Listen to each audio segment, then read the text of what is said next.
can hear you whispering, children, so I know you're down there. I can feel myself getting awful mad. Here is all the passion and suspense, the heart-pounding warmth of the best-selling novel that gripped millions. Pearl, wake up. Come on, Pearl. Superb, unforgettable performances by an extraordinary array of talent. Figured I was gone, huh? Run, hide in the staircase. Run quick. Ruby, shit. What do you want? I want them kids. I'm giving you to the count of 3 to get out of here. Then I'm coming across the kitchen shooting you. The combined powers of Paul Gregory and Charles Laughton brought the Caine Mutiny Court-Martial to Broadway. Now the screen receives that same creative, electrifying impact. The Night of the Hunter.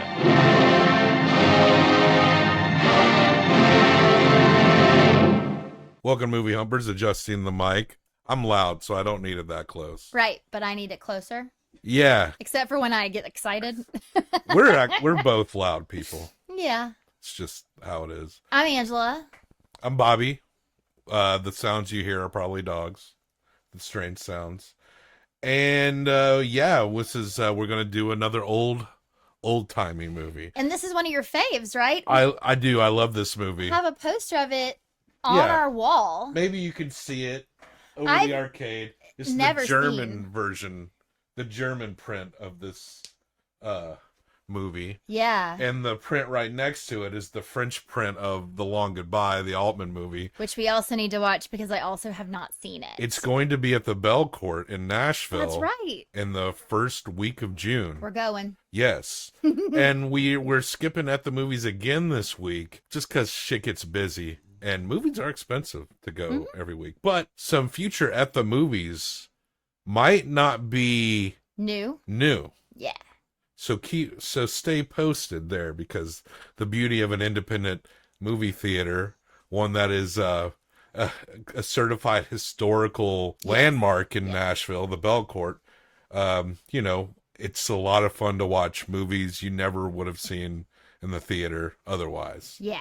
So here we are, and we are discussing the movie Night of the Hunter. I intended on I kind of wanted to. Our classic movies are considered 1969 and before. That's what I'm considering classic. Okay, fair. So they're not all black and white. Even back in this time, there's Technicolor and shit, you know. Yeah. It was out there. But I wanted to discuss a Robert Mitchum noir movie from the 40s, 50s, and the 60s. Yes. And he's got plenty more than that, of course. Sure. But this movie, Out of the Past, did not arrive until today. Yeah. So I ordered it. We'll watch it next. But that will be next. So Robert Mitchum's Out of the Past. Yes, starring Jane Greer. And Kirk Douglas is in this movie. Really?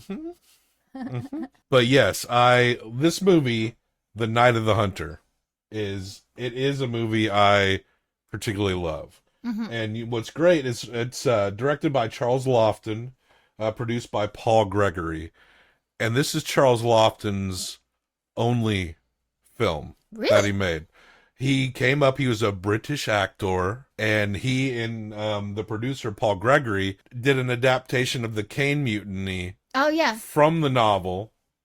And then a couple years later, they adapted the Caine Mutiny into a stage show called the Caine Mutiny Court-Martial. Okay. And then a year after their show, apparently it was a hit, a very well-regarded show, and it wasn't the Humphrey Bogart Caine Mutiny came a year after their show. So that was Charles Laughton's bridge into directing feature films.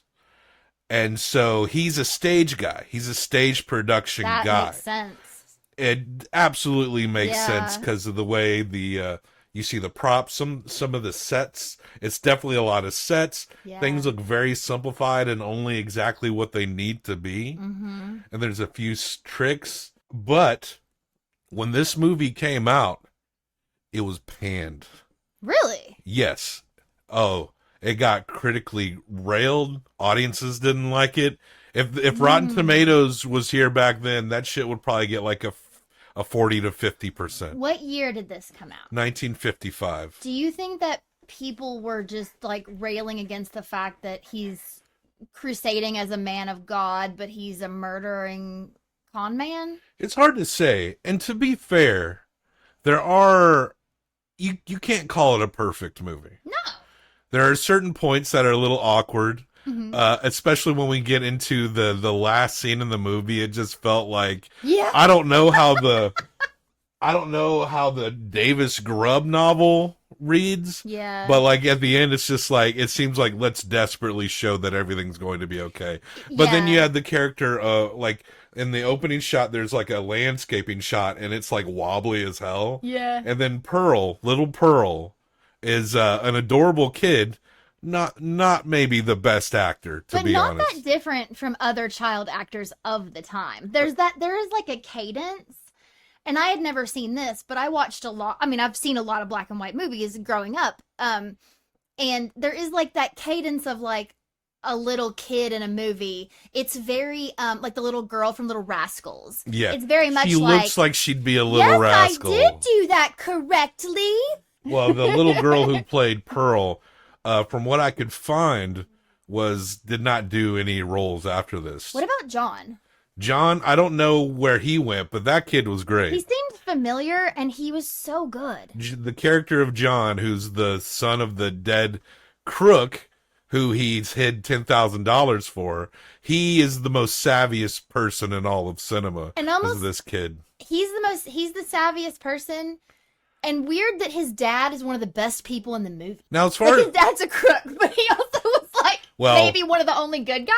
I mean, the good guy, probably the only truly good person who was wielding any religion was the woman at the end, Lillian Gish, who was a big silent film star in the 20s. Like, she was big time in the 20s, apparently. And you were mentioning maybe people were pissed off about the killer. I mean, it's based on an actual serial killer that was around, who was like Dutch born and was killing widows in like West Virginia and shit. But I had read, and I'm sure IMDb trivia wouldn't lie to me, that the city of Memphis, they had a censorship council and they banned the viewing of this movie. And in England, this movie was an adults only affair. Like, you could not bring kids to watch this movie. Okay, I get it. So, and also when you're thinking about like, Charles Laughton, a stage guy, you can see that this movie, for that time, it felt like the techniques felt more like a foreign film from that time. Yeah. In terms of the aesthetic choices and how they were used. Some of the shots. So for an American movie, this had to have felt very different at that time. I get that. So I'm sure people saw that, they're like, wait a minute. Robert Mitchum, huh? Mm-hmm. But apparently Robert Mitchum, upon reflection, he and Shelley Winters reflect very fondly on their roles in here. Like they and you think about Robert Mitchum, I mean, he's no stranger to the noir, Yeah. He's been in westerns, he's been in war movies, and apparently he was just chomping at the bit to play this character. Yeah. Because this character is one of the darkest characters. He's pure evil. Yeah, absolutely. And what's very interesting about righteous evil is the scariest evil. Sorry. And we see him, and he's a preacher man. Robert Mitchum, the great Robert Mitchum, is playing this guy. I can't remember all their names. Let's see. His name is Brother Reverend Harry Powell. Harry Powell. And we see him by himself in a car, and he's talking to God. Yeah. And he's saying shit like, "Who's next, God? Which widow's going to be next?" And you always provide me a woman with a big purse or whatever. And sure, I'll do some killing, but you love killing yourself, God. Your book's full of it. Yeah. And so, which, I mean, this movie, the Lillian Gish character kind of balances things out when she comes along. But this movie seems to be like almost a a critique of religion, because you got this killer. He's not faking it. He really seems he's a murderer. Yeah. But he's by himself in the car, so he is talking to God. He thinks he's talking to God. And that's what I mean. Like, he's righteous. There's one point where someone asks him, "What religion are you?" brother, and he says, one God and I have worked out betwixt ourselves. He's created his own situation, and people just like see him dressed the way he is and automatically assume that he is a good and honest man. And the one thing about like him and then Lillian Gish is also, yes, organized religion. Also, everyone discounts these children until she at the end, and she makes a point. They make a point for her to say over and over and over again that children are so strong and children should be paid attention to and children should be loved. And even when one of them messes up, you know, like she finds out that one of her older girls has been going around with boys and she's like, I've done a bad thing and I'm so sorry. And this is what I've been lying to you. I'm not going to like lessons. I'm going to boys. And she truly just holds her and is like, you were just looking for love the only way you know how, and everybody wants to be loved. Like, she's not judgmental. I love her. Yeah. She's the kind of woman who's like, she's fucking tough as nails, but she'll love you just as hard. You know? Yeah, she's like, seen everyone make mistakes. It's not going to faze her. And it doesn't mean that you're a bad person, and she knows that. It's like, who are you actually? And she also recognizes that young girls who don't have men or father figures or guidance. I mean, and this girl, I think, came to her older. I know we've skipped way to the end, but if you fuck with this lady, you're going to get a rifle stuck to your face. Oh, fuck yeah, you are. Harry Powell, the killer. Sorry, let's go through the story. The killer, he shares a cell with Ben Harper, not of that band, The Innocent Criminals. What is that guy's name? Really, Ben Harper? I have no idea. I was like, did he name himself after this guy? So he shares a cell, and we see Harper making, the police are closing in, and he gets to his home, and it's such a drawn scene where he like makes his son and Pearl, who's watching. You don't tell the little girl. You just couldn't help to. But Pearl was standing there, and there was no time. The fuzz are up his ass, so he makes John like do a formal handshake, like swear. Like an oath to not tell where this money is. And I knew immediately where the money was. Like, I think I even said it out loud. They don't show you. It is supposed to be a bit of a mystery. They don't show you at first, but it becomes very obvious. But it was very obvious to me. But the thing that was so great was he swore to John, and he made John swear, and then he made Pearl promise. But also he was like, do not tell your mother. Yeah. And John was like, not even her. And he's like, she doesn't have any sense. You are the only one with sense. And guess what? That's fucking true. So Powell's sharing a cell after Ben Harper gets captured, and Ben is like talking in his sleep. Mm-hmm. And that's how Powell realizes that there's some money hidden. And of course, Ben's not going to come off it, but he does know that Ben has a family and a son, and that people there probably know what's up. And there's an interesting scene where Powell's trying to like coax the information out of him while he sleeps, and Ben like wakes up and swings as he's like kneeling down, and the way he falls off that bunk, so good, like a really good. Yeah. And so and then Ben stuffs his mouth with a sock.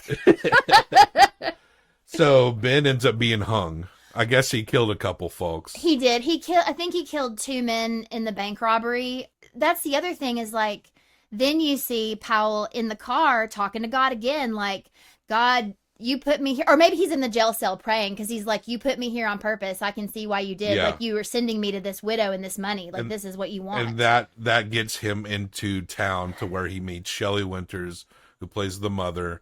And she is constantly hounded by this lady played by Evelyn Vorden, who is constantly trying to big up her, like, you need to get married, you need a man. And then here comes Harry Powell rolling in. And also completely dismissing the children. Yeah. Completely dismissing them. Like, truly being like, get the fuck out of here, kids. Like, that's how she acts. And so jerking them around. And that nosy old lady who's evil in her own right. She is. Real gossipy. Meddling. Who... like, she sees this single preacher man, and like he sees her interact with Shelley Winters, and she's like, yes, and she is like matchmaking. He didn't have to do anything. Nothing. She fucking pushed them at each other and unzipped his pants. Well, no, he didn't because they never fucked. Yeah, but that's another story. Which is a different thing. And so they get together. Very simple story, really. Very quickly. They get together, and she not only becomes there's another aspect that makes him so evil, in that. They just go off to town, get eloped, and they come back. And they're laying in bed. He's laying in bed. He's laying in bed. Shelley like, fixed Winters, herself. she's gussied up. She's wanting some wedding night fun. And this guy's like, I'm praying. You think I'm here to slander your bodies for the Lord? And that's what's so fucked up about this guy. He can be a con, a shyster, but he is married. Like, fuck, right? Yeah. Like, everyone wants to fuck, right? But not this guy. All he needed was to get her to marry him, and then he could give a shit.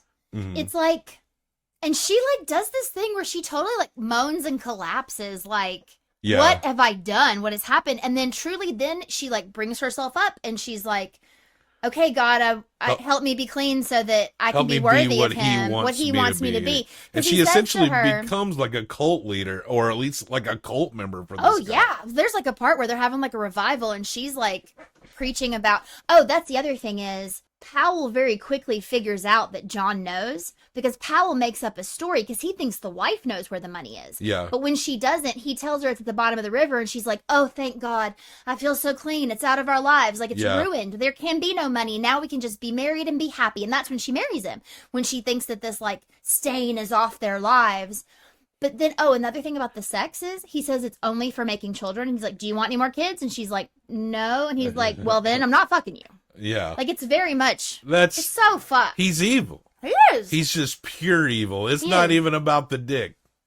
No, but then so there's this like push and pull between him and John, because he's trying to get John to tell him. John doesn't buy his shit for a second. Not for a second. He's savvy as hell. But Pearl immediately falls in love with him. Onto him, but yeah. I mean, she's a small girl who's lost her father, like, and he's doting on her in his way. He's still not very warm. No, he's not. But he does like hold her and pet her, kind of. All of his interactions with the children are just to kind of lead to the questions about where the money is. Yeah. And John is telling his mother, like, and Pearl is telling his mother, like, they keep asking.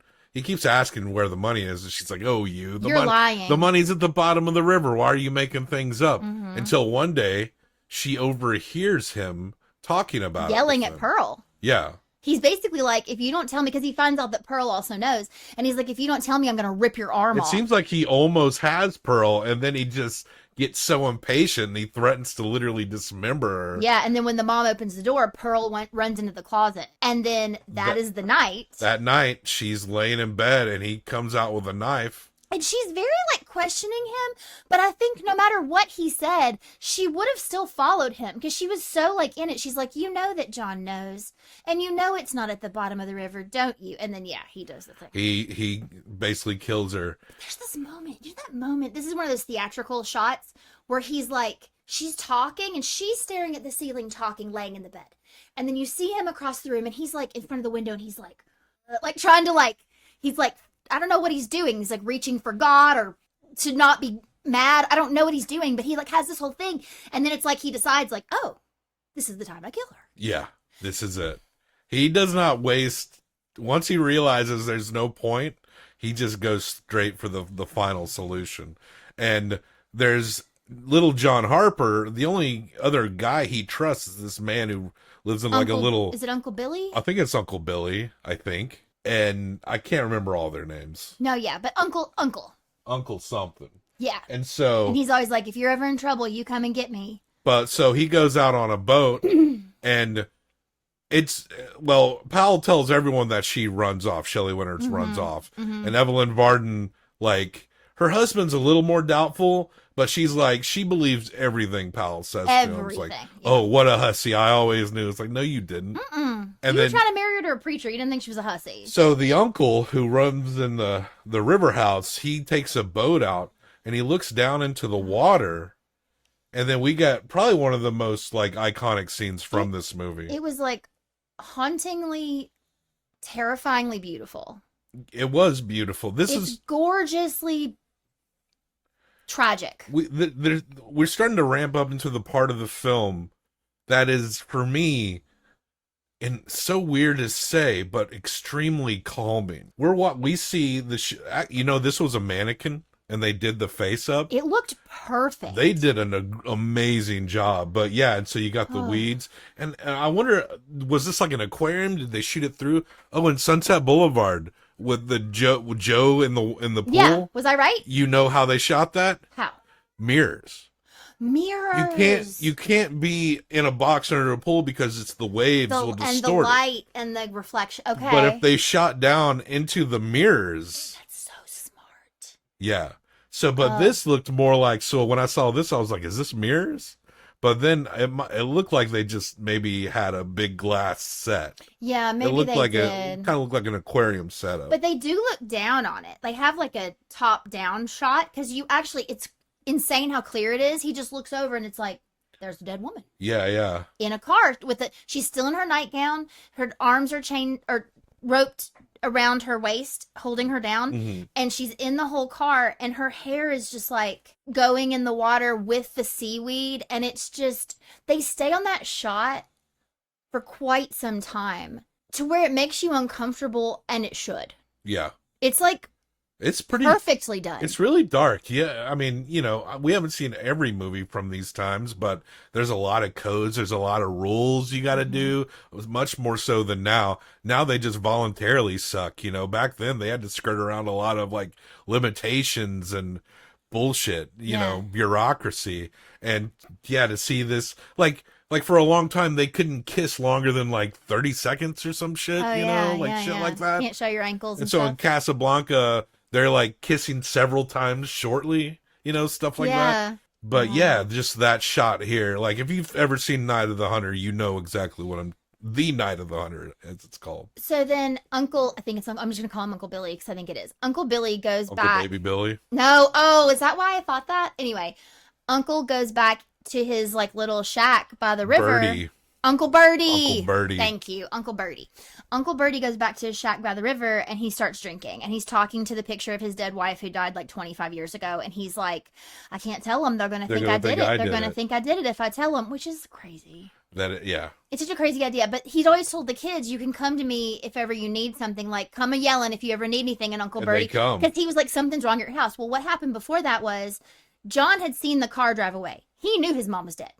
He knew. They take off because he's obviously going to kill the kids too. So they get in their dad's skiff. They go to Birdie. He's a fucking drunken mess, but he and Birdie have been working on their dad's skiff. So they get in the boat and they go down the river, and then it becomes almost like a dream sequence. They're just floating down the river, and they're trying to stay alert. And you see all these beautiful shots of them, like overhead shots of them floating, and this is all on a set too. Like they made all this on a set. It's crazy. And also the contrast of light and how everything is framed. The Powell goes to chase them, and he's barely missing them as they get off in the skiff. Yeah, he steals a horse. So yeah, he goes and he kills a farmer and takes his horse, because you can hear Icy talk about like, oh, gypsies killed this man and took his horse. Yeah. And I was like, no, it was Powell. So they're the shots of Powell like on a horizon. Apparently that was like a little person on a small horse. Are you serious? Yeah, the silhouetted shots of him walking. Wow. And remember, like, I think when we were kids, they would re-release old movies that were originally in black and white and add the Technicolor to them. Yeah. If you did that to this movie, you would fucking ruin the movie. You would ruin it. Yeah. The contrast of the black and the white and the grays and the way the light is framed.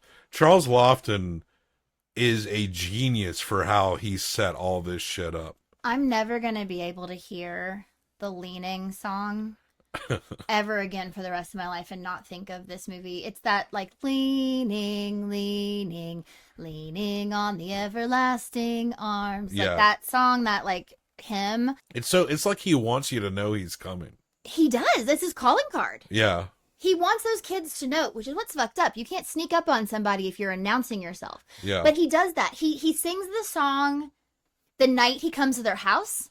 He sings the song the day he decides he's going to kill the children. You know what I mean? Like he sings the song when he's searching for them. He's fucking evil man. He does eventually find out that it's in the doll. But that's right before they escape. And so they're going down river and they're just trying to survive. And every time they get somewhere, they start to hear him. He starts to roll up until eventually they go into Lillian Gish. Rachel Cooper is the character's name. Yeah. It's played by Lillian Gish. She is also a devout woman. She pulls them from the river. Fell asleep. And just immediately like takes them in like they're hers. Yeah. And like takes like some reed and starts switching them back into the house. Well, yeah, because it seems like he's going to argue, and she's like, no, Yeah. you get in there. And for a second, you're like, oh, God, is she going to put them to work? Like, what's going to happen? But no, she's like everyone's mother. Eventually, she asks like where your parents are, and John's like, they're dead. They're dead. And he was right. It's kind of a normal scene. They're together for a while, and there's this older teenager named Ruby. And she's, like you said, she goes into town to talk to the boys.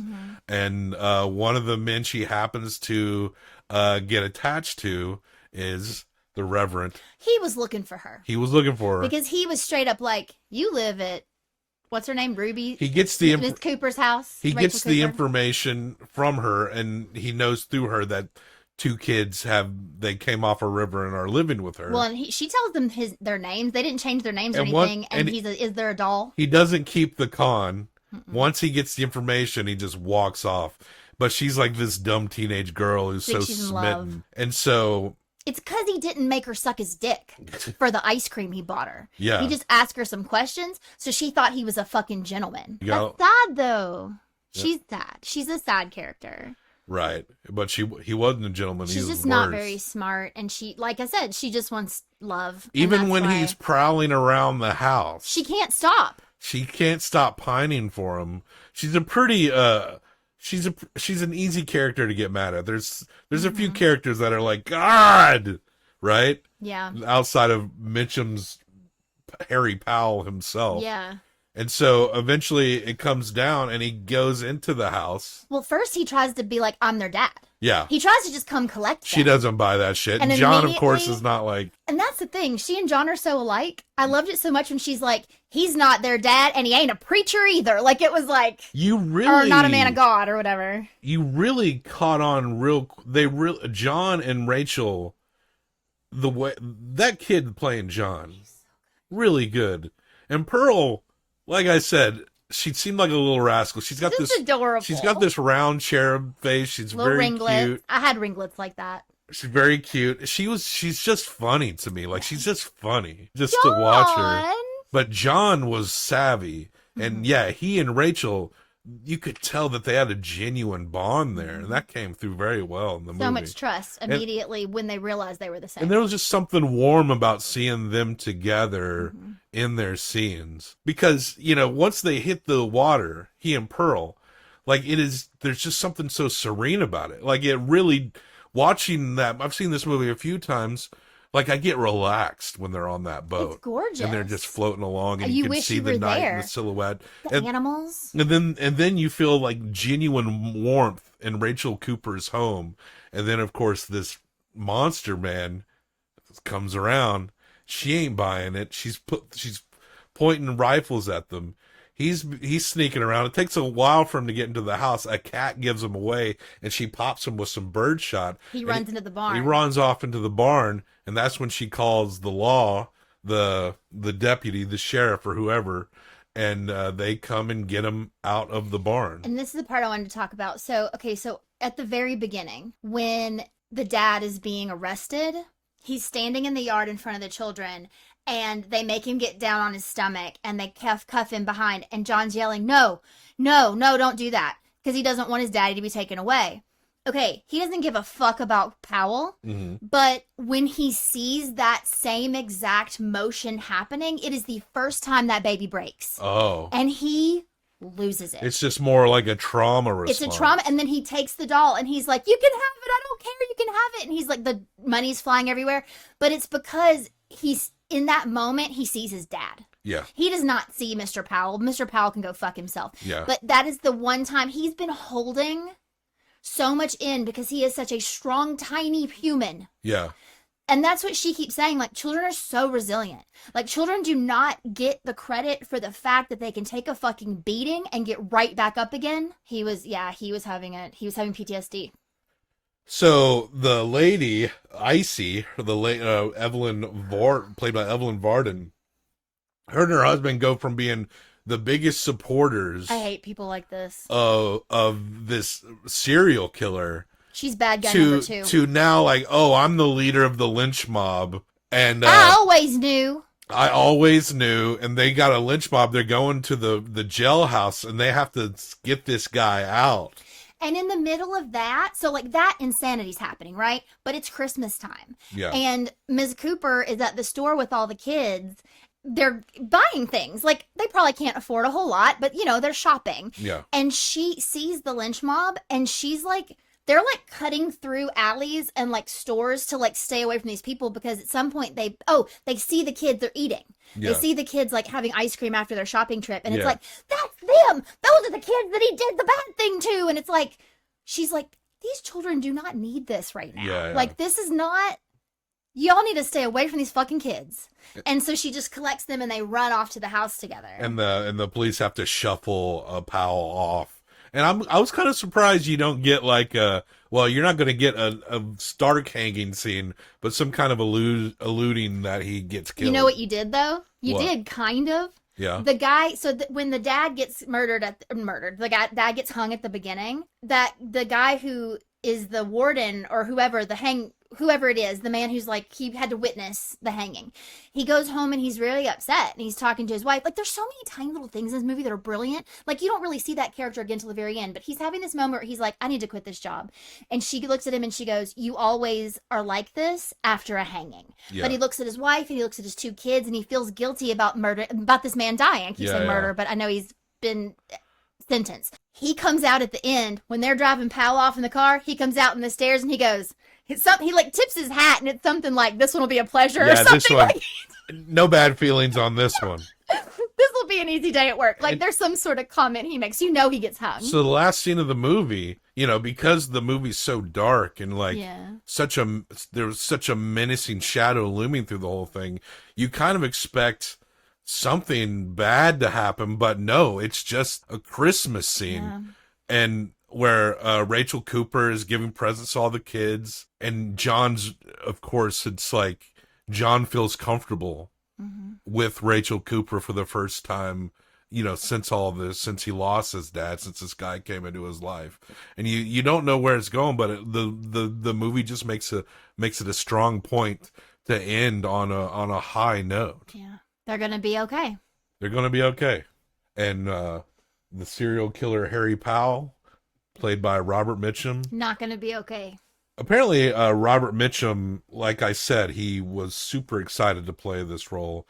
And apparently he maybe embodied the darkness of the character a lot. Maybe did a lot of like character acting here. Oh, God. But he was also maybe peak alcoholic at this time. So he was kind of like an overall mess. Like I was reading about some movies he was working around this time. Like there's a movie that John Wayne was trying to get him to do, and he just wouldn't show up. Oh, So man. John Wayne started in it himself or something. So it wasn't as good as if Robert Mitchum was there. Yeah, for sure. But yeah, apparently Robert Mitchum was a bit of a messy bitch. But in hindsight, he was always he and Shelley Winters were always very enthusiastic about the work that they did. And a lot of people who acted in this movie, except for maybe Pearl, because apparently the director was a little hard on Pearl, as I understood, because he was trying to get a lot out of her. Yeah. But a lot of the actors, in retrospect, looking back, seem to have fond memories of this production and Charles Laughton, who was so shook by the negative reviews of this movie that he never made another motion picture ever again. I guess maybe he went back to the stage or whatever. Yeah, I mean, it's a tough business, right? Like, and and the appreciation of this movie, it wasn't a success during its day. yeah. But the appreciation of this movie kind of lends it more to a cult fandom now. Yes. It's just another thing that people just kind of took for granted that became so much more well regarded over time. And now you got tons of directors and people who make movies that are like, yo, this movie is the shit. And in terms of just light, just the way light is used in this movie, this is, if you're like, I mean, movies are in color now, all of them, unless you're David Fincher and you want to do a little different or something, or the Paul Pawlikowski, that was also in black and white. Yeah. But like, that was good. Just the usage of light and just the deliberate framing of these sets and it's a beautiful movie and a good example of how to do it very stark and very well. You pointed it out to me while we were watching it, but the image of Ms. Cooper sitting in her rocking chair holding her gun. Oh yeah. And she's all just shadow. all shadow, and you can just see the lights coming from behind her, and it's beautiful. It's stunning. It is beautiful. Stunning. I acknowledge that this isn't a perfect movie. There are some little things, but there's something about the imperfections that just kind of lend it to the charm. Yeah. Like when Pearl's like asleep, but her eyes are open and like. Well, it's like she does this thing. She does this thing. Well, my Which dog. is what babies do. Our dogs do when that, they're trying so to it pretend makes to be sense, I asleep. guess. Yeah. So. Well, you can just tell that she's like fighting really hard not to open her eyes. So we're gonna hump this movie. Okay, so while you pull things up, I did just want to talk for a minute. So I had never seen this before. I was blown away by this. I really, I mentioned it a bit, but this movie is brilliant in that it's what, an hour and a half long? Mm-hmm. And they managed to tell such an epic story. Like, it's an epic story about this little boy, John. Like, truly. Yeah. But within that, there's all these small asides that, to me, in someone else's hands, could have felt overdone or tacked on. For example, there's this scene where, John and Pearl are new to the Cooper's house, and they're going out all together. And John says something to one of the other girls, like, "Where are your parents?" And she's like, "Oh, my mom's doing this," or "I don't have, somebody doesn't have parents," and like, whatever, like, we just all live with Miss Cooper. Or no, he says like, "Is Miss Cooper your mom?" And she's like, no, we just all live here," kind of thing. Mm-hmm. And then you see this woman who's like in a little nurse's outfit run up to one of the little girls, and it's like, "Oh, darling, I'm gonna try to get you a bracelet or something. I don't know, it's a necklace or a bracelet." She's like, "I'm gonna try to get that for you for Christmas." And the little girl's like kind of excited to see this woman, and the woman kind of kisses her, and Cooper's kind of like, "Get away." Yeah. Scoot along. And you realize that that's the little girl's mom. Because then Miss Cooper makes some kind of comment about like young women. So basically, that woman had this baby out of wedlock and just gave it to Miss Cooper. Yeah. Because Miss Cooper's who you give babies to. Man, that's so cool you read that, because that kind of went by. I just kind of chalked it up to kind of the small town connectivity. Very sharp. This is why I shouldn't do this by myself. So how many times would you hump The Night of the Hunter, directed by Charles Laughton? I know I've been rating things really high, but I also feel like we've been watching some particularly excellent films lately. Sure. And so it's trotting out the good shit. I really think for me, because of all those little things and just the way it was so beautiful, I'm going to go 4.5. Wow. I really am. I'm going to go, this is one of my favorites. I'm just going to go, and like, there are imperfections, but it doesn't take away anything. No, it doesn't. It doesn't. I'm going to go 4.75. Okay. So that makes it an S? No. You went under, each of us have to be 4.75 and up to be S. Well, then 4.75. You went up to 4.75? Yes, sir. All right, so that makes it. I want this to be an S tier movie. This is an S tier movie. It is. The critics in 1955, they don't know what the fuck they're talking about. You get some fresh shit, something made that is unlike anything you're seeing at the time, and you're like, oh. You know what it was? You talked about how like it was too racy or whatever. You know what it was? It was lingering on the dead woman. It was talking about a young girl being sexualized. The religious man who's a fucking psychotic murderer. Mm-hmm. Mm-hmm. So that brings... talking openly about, like, unwed mothers giving up their children, like... Yeah. So, The Night of the Hunter. That's part of the show. Watch me type. Charles Laughton. 9.5. 1955 is a 9.5.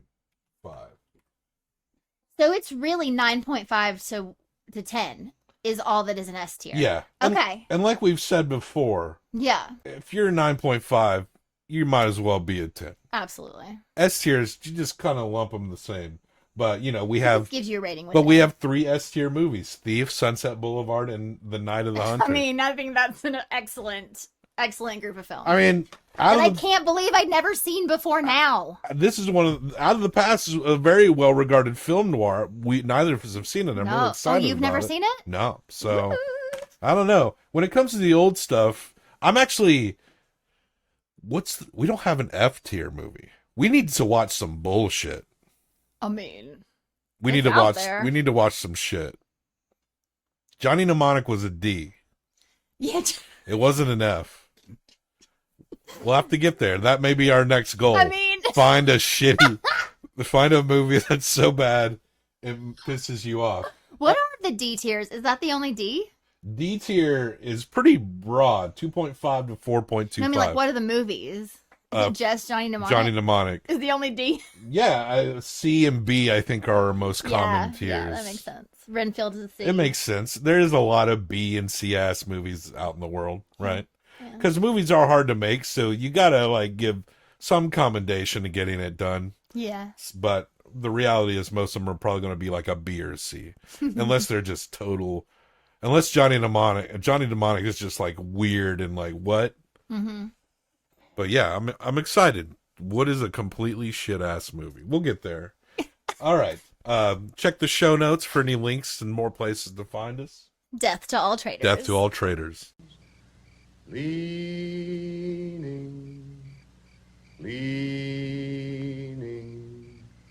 leaning on the everlasting arms. What a fellowship, what a joy divine, leaning on the everlasting arms. What a blessedness, what a peace is mine, leaning on the everlasting arms. Leaning on Jesus, leaning on Jesus, safe and secure